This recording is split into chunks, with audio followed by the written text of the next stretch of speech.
کی۔ اور یاد رکھیے کسی مقصد کو، کسی کام کو کرنے کے لیے 3 اصول ہوتے ہیں۔ امیر اہل سنت نے ان تینوں اصولوں کو ہم سب کے سامنے رکھا، اس کے لیے محنت کی، جد و جہد کی، اور آج اللہ کی رحمت سے دنیا کے 200 سے زائد ممالک کے اندر دعوت اسلامی کا پیغام پہنچا۔ کیا طریقہ اپنایا؟ وہ 3 اصول کیا ہیں؟ سب سے پہلے پلان کیا گیا، مقصد بنایا گیا۔ کوئی بھی آپ کام کرتے ہیں اس کا کوئی نہ کوئی مقصد ہوتا ہے۔ سب سے پہلا مقصد جو امیر اہل سنت نے ہمیں دیا اور خود اس پر عمل کیا، اور کیسا پیارا مقصد دیا، پلان کیا تھا؟ فرمایا مجھے اپنی اور ساری دنیا کے لوگوں کی اصلاح کی کوشش کرنی ہے۔ اب اس مقصد کو اگر آپ سامنے رکھیں تو کتنا بڑا ایک ظرف ہے۔ فرمایا سب سے پہلے مجھے اپنی کوشش کرنی ہے اصلاح کی۔ لوگ دوسروں کی اصلاح کی کوشش کی زیادہ کوشش کرتے ہیں، اپنے آپ کو نہیں دیکھتے، اپنے گربان میں نہیں جھانکتے۔ تو کسی مقصد کو اگر حاصل کرنا ہے تو پہلے خود ویسا بننا پڑے گا۔ اس بات سے ایگری آپ؟ پہلے خود ایسا بننا پڑے گا۔ تو سب سے پہلے کیا کیا؟ پلان کیا کہ ہمارا مقصد کیا ہونا چاہیے، بنیاد کیا ہونا چاہیے، پلان ہمارا کیا ہونا چاہیے۔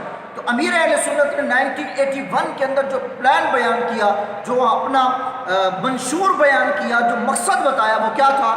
سب مل کر کہیں گے، مجھے اپنی اور ساری دنیا کے لوگوں کی اصلاح کی کوشش کرنی۔ اس مقصد کو پورا کرنا تھا، اس مقصد کو لے کر آگے چلنا تھا۔ دوسرا اصول کیا ہے؟ ریسورسز۔ پلان کو کمپلیٹ کرنے کے لیے آپ کو ریسورسز کا استعمال کرنا پڑے گا، وسائل، ذرائع کو آپ کو بنانا پڑے گا۔ امیر اہل سنت نے ایسا نہیں کیا کہ اپنے گھر سے اگر تبلیغ کی ہے تو وہیں کے وہیں محدود رہے، نہیں، مقصد بڑا تھا۔ مقصد میں صرف مجھے نہیں تھا، پوری دنیا کو لپیٹ میں لیا کہ ہم نے صرف اپنی اصلاح نہیں کرنی۔ کس کی اصلاح کرنی ہے؟ ساری دنیا کے لوگوں کی۔ جب ساری دنیا کے لوگوں کی اصلاح کرنی ہے تو پھر اس کے لیے ریسورسز بھی اتنی زیادہ استعمال کرنی پڑیں گی، وسائل بھی اتنے زیادہ اپنانے پڑیں گے۔ تو امیر اہل سنت نے مدارس المدینہ، جامعات المدینہ، مدرسۃ المدینہ آن لائن، مدرسۃ المدینہ بالغان، دارالفتاء اہل سنت، مکتبۃ المدینہ، دیگر کئی شعبہ جات، امیر اہل سنت نے ان وسائل کو اور ذرائع کو کھولا اور لوگوں کو دین کی طرف بلانے کے مختلف اسباب مہیا کیے۔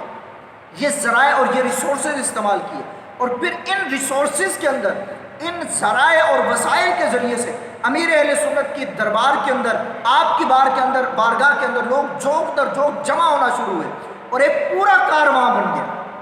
اور اس کارواں میں سے کچھ ایسے افراد چنے جو سورج اور چاند کی مانند اور چمکتے ستاروں کی مانند، اور اللہ کے فضل و کرم سے امیر اہل سنت نے اپنے اس مقصد کو، اپنے اس پلان کو کامیابی کی طرف پہنچانے کے لیے ایک ٹیم ورک بنایا، کام کو تقسیم کیا، تقسیم کاری ایسی کی کہ پوری دنیا کو پلاننگ کے تحت ہم نے اللہ اور اس کے رسول کے پیغام اور جھنڈے کے تلے لے کے آنا ہے۔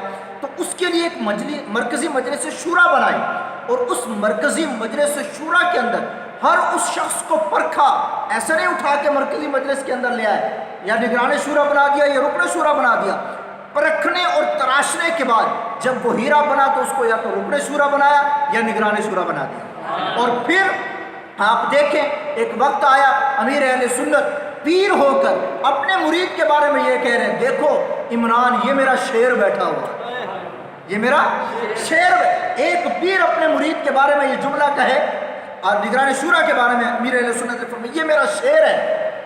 اپنے مرید کے لیے یہ جملہ استعمال کرنا اس بات پر دلالت کرتا ہے کہ وہ پیر اپنے اس مرید سے کتنا خوش ہے، کتنا اس اپنا مرید سے جو ہے وہ پیر خوش ہے۔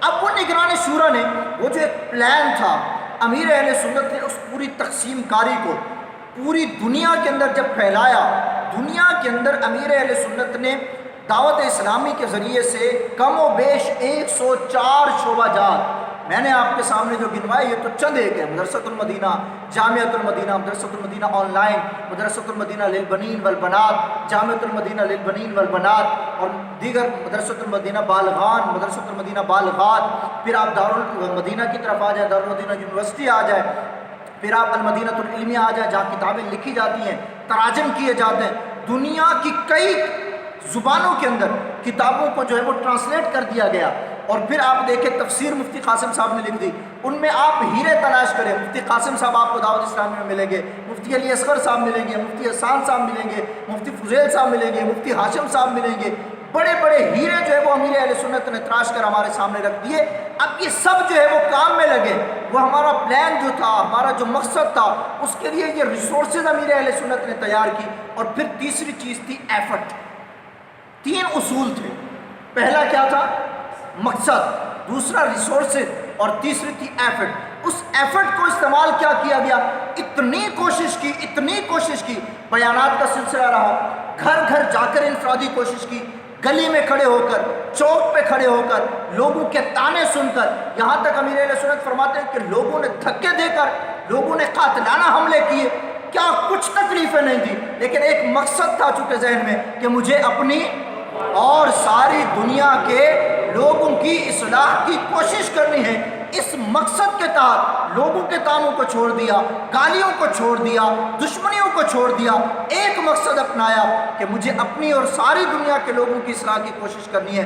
اللہ کی رحمت سے 1981 سے شروع ہونے والا کاروان آج 39 سال کے بعد اللہ کے فضل و کرم سے دنیا کے 200 سے زائد ممالک کے اندر یہ پیغام پہنچ چکا ہے۔